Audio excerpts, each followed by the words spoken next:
اور اس کے اندر قد خشیت علی نفسی کے الفاظ ہیں۔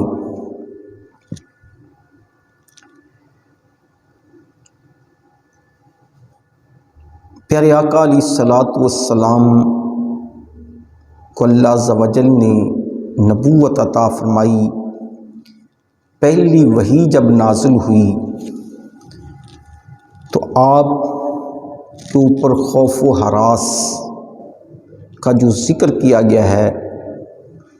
اس کے اوپر آج کی گفتگو ہے کہ ہر امتی پر لازم ہے کہ وہ نبوت پر ایمان لائے۔ ہر امتی پر لازم ہے کہ وہ اپنے نبی کی نبوت پر ایمان لائے، اور ہر نبی پر لازم ہے کہ وہ اپنی نبوت پر ایمان لے آئے۔ اگر نبی کو یقین نہ ہو اپنی نبوت کا تو پھر دوسروں کو کیسے نبوت پر ایمان لانے کی دعوت دے سکتا ہے؟ پہلے تو خود یقین ہونا چاہیے اور پھر وہ دوسروں کو اپنی نبوت کی دعوت دے سکتا ہے۔ اور یقین نبی کو اس وقت ہی ہو جاتا ہے جب اس کے اوپر اللہ کا پیغام اترنا شروع ہو جاتا ہے، بلکہ اس سے پہلے بھی خالق کائنات ان کو وہ صفات عطا کر دیتا ہے۔ جیسا کہ حضرت موسیٰ علیہ السلام جب مصر کی طرف واپس آئے حضرت شعیب علیہ السلام کی بستی سے،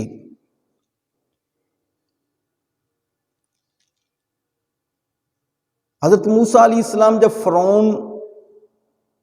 کے پاس سے اس کے ایک قبطی کو مکہ مار کر اس کو ہلاک کر دیا تو پھر وہاں سے آپ چلے گئے حضرت شعیب علیہ السلام کے پاس، اور پھر وہاں سے جب اپنا وقت گزار کر واپس مصر کی طرف آئے تو راستے میں حضرت موسیٰ علیہ السلام نے آگ دیکھی تو گھر والوں کو فرمایا کہ تم ادھر ٹھہرو، میں وہاں سے راستے کا پتہ کر کے آتا ہوں اور ساتھ کوئی آگ لے کر آتا ہوں، انگارہ لے کر آتا ہوں تاکہ آپ تاپیں، سیکیں۔ سردی کا موسم تھا، راستہ بھول چکے، تو آپ نے اس لیے فرمایا کہ آپ رکیں، میں ایک تو پوچھ کے آتا ہوں، دوسرا آگ لے کر آتا ہوں تاکہ ہم سردی سے بچاؤ کر سکیں۔ تو جب حضرت موسیٰ علیہ السلام اس وادی سینا پر گئے تو خالق کائنات نے وہاں پر ندا فرمائی، فرمایا کہ میں تمہارا پروردگار ہوں، میں تمہارا رب ہوں، میں تمہارا خدا ہوں، اتار اپنے نال اپنے جوتے۔ کیوں؟ اس لیے کہ بے شک تو طویٰ کی مقدس وادی میں ہے، تو پاک وادی میں داخل ہو چکا ہے، تو اس لیے اپنے جوتے اتار دے، اپنے نال اتار دے، اور میں نے آپ کو پسند کر لیا ہے۔ خالق کائنات نے حضرت موسیٰ علیہ السلام سے فرمایا کہ میں نے آپ کو پسند کر لیا ہے۔ کس لیے؟ رسالت کے لیے۔ اور فرمایا کہ بس خوب کان لگا کر سن جو وحی کیا جاتا ہے، یعنی جو میں آپ کی طرف وحی کر رہا ہوں اس کو خوب کان لگا کر سن۔ تو حضرت موسیٰ علیہ السلام نے اسی وقت یہ جان لیا کہ میں اللہ کا نبی بن چکا ہوں، مجھے اللہ عز و جل کی طرف سے رسالت مل گئی ہے۔ یہ نہیں تھا کہ بعد میں مجھے کوئی اور پیغامات ملیں، کوئی اور دلیلیں ملیں، کوئی اور چیزیں ملیں تو پھر میں نبی ہوں، بلکہ اسی وقت حضرت موسیٰ علیہ السلام کو یقین ہوا کہ میں اللہ کا نبی بن گیا ہوں، خالق کائنات نے مجھے رسالت عطا کر دی ہے، اور یقین کر کے وہاں سے چلے۔ حالانکہ اللہ کی طرف سے وہاں سے آواز آئی ہے، نظر نہیں آیا، کوئی دکھائی نہیں دیا، لیکن حضرت موسیٰ علیہ السلام نے یقین کیا۔ اور ادھر پیارے آقا علیہ الصلوۃ والسلام پر وحی نازل ہوتی ہے، اقرأ بسم ربک الذی خلق۔ پہلی وحی جب نازل ہوتی ہے تو حضرت محمد مصطفیٰ صلی اللہ علیہ وسلم پسینے سے شرابور اور خوف و ہراس، قد خشیت علی نفسی، کہ یہ الفاظ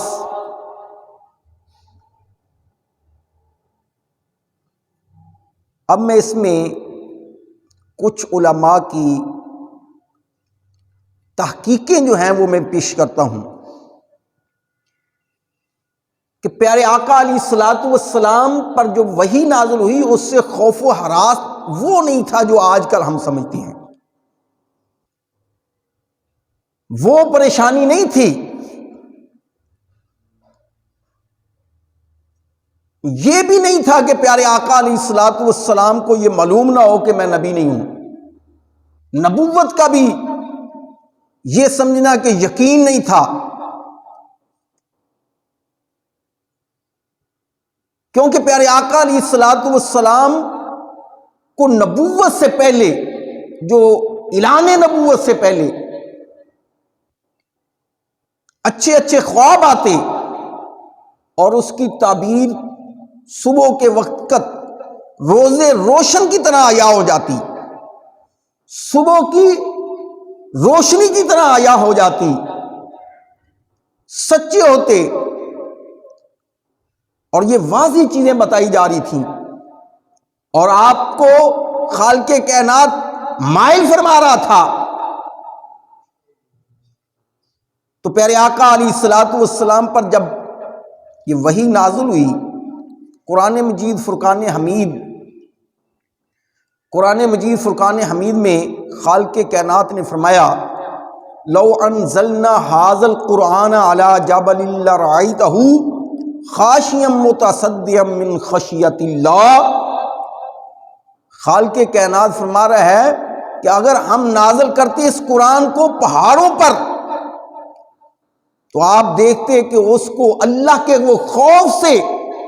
ریزہ ریزہ ہو جاتے، اللہ کی خشیت سے وہ پہاڑ جو ہیں وہ ریزہ ریزہ ہو جاتے، ٹکڑے ٹکڑے ہو جاتے۔ یعنی قرآن مجید فرقان حمید کا نزول اتنا بھاری کہ پہاڑ بھی اس کی سکت نہ کر سکتے، اس کا مقابلہ نہ کر سکتے۔ تو پیارے آقا علیہ الصلوۃ والسلام پر جب پہلی وحی نازل ہوئی اقرأ بسم ربک الذی خلق، تو اس وقت پیارے آقا علیہ الصلوۃ والسلام کو جو پسینہ آیا تو وہ کوئی آج کا خوف و ہراس نہیں تھا۔ پیارے آقا علیہ الصلوۃ والسلام کے بعد، حضور علیہ الصلوۃ والسلام کی پہلی وحی کے بعد جو وحییں نازل ہوتی تھیں، اس وقت بھی پیارے آقا علیہ الصلوۃ والسلام سردی کے اندر سخت شدید سردی کے اندر پیارے آقا علیہ الصلوۃ والسلام کی پیشانی پر پسینہ آ جاتا، پسینے کے قطرے ٹپکنے شروع ہو جاتے، یعنی اتنا وحی کا یہ خوف سے نہیں تھا، یہ اللہ عز و جل کی جو وحی نازل ہوتی تھی اس کا اتنا زور ہوتا، خوف نہیں ہوتا تھا۔ یہ اللہ کا قرآن ہے۔ حضرت زید بن ثابت رضی اللہ تعالی عنہ آپ کے ایران مبارک پر پیارے آقا علیہ الصلوۃ والسلام نے سر اقدس رکھا ہوا ہے، ادھر سے وحی نازل ہو گئی۔ آپ فرماتے ہیں کہ مجھے ایسے معلوم ہوتا تھا کہ اب ٹانگ جو ہے وہ ٹوٹ گئی، حالانکہ قرآن نازل ہوا ہے، بات ہوئی ہے یا القاء ہوا ہے، تو کسی چیز کا القاء ہوا یا خواب میں اگر کوئی چیز آئی ہے یا کوئی بھی چیز اگر گھنٹی کی صورت میں ہے تو وزن تو نہیں ہونا چاہیے تھا، لیکن حضرت زید بن ثابت فرماتے ہیں کہ میرا ایسے محسوس ہوتا تھا کہ جیسے ران ٹوٹنے لگی ہے، اور جب آپ صلی اللہ علیہ وسلم سواری پر ہوتے تو وحی کا نزول جب ہونا شروع ہوتا تو سواری گھٹنوں کے بل نیچے بیٹھ جاتی، کھڑی نہیں ہو سکتی تھی، اتنا بوجھ ہوتا۔ اور یہ تو اس وقت تھا جب بعد میں وحی نازل ہو رہی ہوتی، اور جو پہلی وحی نازل ہوئی پھر اس کا کیا عالم ہوگا، اس میں پھر کیا کیفیت ہوگی۔ تو یہ خوف و ہراس یہ نہیں تھا۔ اسی طرح حضرت علامہ بدر الدین عینی علیہ رحمہ آپ فرماتے ہیں خاف ان لا یقوی علی مقامتی ھذا، آپ فرماتے ہیں کہ حضور صلی اللہ علیہ وسلم کو اس بات پر اندیشہ ہوا کہ کہیں ایسا نہ ہو کہ اس امر عظیم کی ذمہ داریوں کو آپ پوری طرح سر انجام نہ دے سکیں۔ جو خالق کائنات نے ذمہ داریاں ڈالی ہیں، جو نبوت کا منصب مجھے دیا ہے، جو نبوت کا اعزاز مجھے بخشا ہے، اس کی ذمہ داریاں جو ہیں وہ مجھ سے پوری نہ ہو سکیں، اور وہی کہ اس بارے گراں متحمل نہ ہو سکوں، اس لیے وہ خوف تھا، اس لیے ڈر تھا کہ کہیں یہ ذمہ داریاں پوری نہ کر سکوں۔ اور اسی طرح علامہ ابن حجر علیہ رحمہ آپ فرماتے ہیں العجز عن حمل اعباء النبوہ، آپ فرماتے ہیں کہ مبادہ میں نبوت کے اس بارے گراں کو اٹھا نہ سکوں، اس لیے خشیت تھی، خوف تھا۔ حضرت علامہ امام قسطلانی علیہ رحمہ آپ نے تو ایک اور بڑی محبت بھری بات جو ہے وہ ذکر فرمائی ہے۔ آپ فرماتے ہیں کہ یہ متکلم کا صیغہ نہیں ہے، خشیتو علی نفسی، یہ متکلم کا صیغہ نہیں ہے بلکہ قد خشیتی، اس کے شروع میں حمزہ جو ہے وہ لائے ہیں سوالیہ، قد خشیتی علی نفسی، کہ یہ حضرت خدیجہ الکبریٰ رضی اللہ تعالیٰ عنہ یعنی مؤنث کا صیغہ ذکر کرتے ہیں۔ اب فرماتے ہیں کہ وہ فرماتی ہیں کہ مجھے خوف ہوا یا مجھے کچھ ہو جائے گا، تو آپ فرماتی ہیں نہیں، لا نہیں، اس وجہ سے نہیں، کیونکہ خالق کائنات آپ کو ضائع نہیں فرمائے گا، اس لیے کہ آپ میں یہ صفات ہیں جو میں نے پچھلے جمعے پہ صفات ذکر کی، کہ آپ یتیموں کے ساتھ محبت کرتے ہیں، قریبی رشتہ داروں کے ساتھ صلہ رحمی کرتے ہیں، آپ بے سہاروں کو سہارا دیتے ہیں، آپ ایسے ہیں کہ آپ کو اللہ عز و جل جو ہے وہ ضائع نہیں فرمائے گا۔ تو خوف جو ہے وہ حضرت خدیجہ الکبریٰ رضی اللہ تعالی عنہ سے ہوا۔ تو حضرت خدیجہ الکبریٰ رضی اللہ تعالی عنہا پیارے آقا علیہ الصلوۃ والسلام کا وہ واقعہ سن کر تو اپنے چچا زاد بھائی ورقہ بن نوفل کے پاس لے جاتی ہیں، ان کو واقعہ سناتے ہیں، تو وہ آپ فرماتے ہیں کہ یہ جو آنے والا فرشتہ ہے، یہ جو مرسل ہے، یہی حضرت موسیٰ علیہ السلام کے پاس آتا۔ یہ جو صفات بیان کی جا رہی ہیں یہ وہی ہے جو حضرت موسیٰ علیہ السلام کے پاس آتا تھا۔ تو گویا کہ آپ کو اللہ عز و جل نے نبوت عطا کی، اور پھر انہوں نے اگلی بات بھی کہہ دی، کہا کہ اگر اللہ عز و جل مجھے زندگی دیتا اور میں آپ کو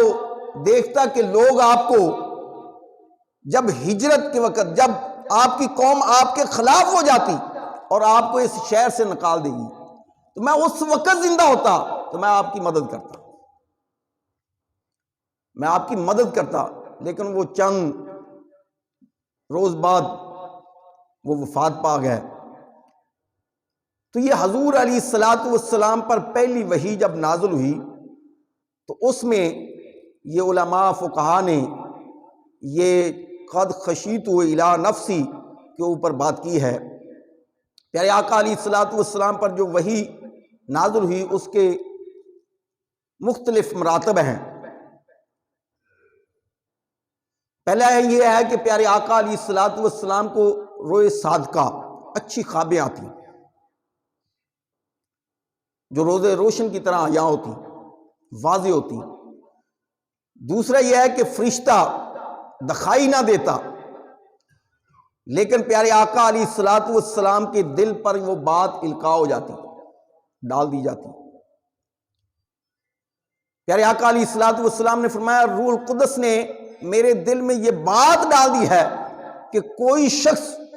اس وقت تک مر نہیں سکتا، کسی شخص کو اس وقت تک موت نہیں آ سکتی جب تک وہ اپنا رزق مکمل نہیں کر لیتا، یعنی جب تک اس کا رزق مکمل نہ ہو جائے تو وہ بندہ مر نہیں سکتا۔ کوئی بھی بندہ دنیا سے جا ہی نہیں سکتا جب تک اس کا رزق مکمل نہ ہو۔ ایک لقمہ بھی اگر باقی ہے تو وہ زندہ پڑا رہے گا، اگر گھر والوں نے اس کے منہ میں نہ ڈالا تو اس وقت تک اس کو موت نہیں آئے گی جب تک کسی نہ کسی بہانے اس کے منہ میں ڈال دیا جائے گا۔ یہاں تک کہ پانی کا ایک قطرہ بھی اگر باقی ہے تو اس وقت تک بھی اس کو موت نہیں آئے گی، یہاں تک کہ وہ قطرہ اس کے منہ کے اندر چلا نہ جائے۔ اور اسی طرح پیارے آقا علیہ الصلوۃ والسلام نے فرمایا اس لیے اے ایمان والو اللہ سے ڈرو، اللہ سے ڈرا کرو اور اپنے رزق کو طلب کرو تو حلال طریقے سے طلب کیا کرو، حلال طریقے سے، کیونکہ حرام طریقے سے رزق وہی ملنا ہے جو آپ کی قسمت میں ہے، جو آپ کے مقدر میں ہے، لیکن اس کو حلال ذریعے سے تلاش کرو، حلال طریقے سے تلاش کرو۔ اسی طرح فرمایا کہ چوتھا یہ ہے کہ فرشتہ انسان کی شکل میں حاضر ہوتا، وہی لے کر فرشتہ انسانی شکل میں آتا جس کو صحابہ کرام بھی دیکھتے، جبریل وحی جیسے کہ جبریل حدیث جس میں حضرت جبریل علیہ السلام آتے ہیں انسانی شکل میں، سوال و جواب کرتے ہیں، پھر چلے جاتے ہیں۔ حضور علیہ الصلوۃ والسلام صحابہ سے پھر پوچھتے ہیں،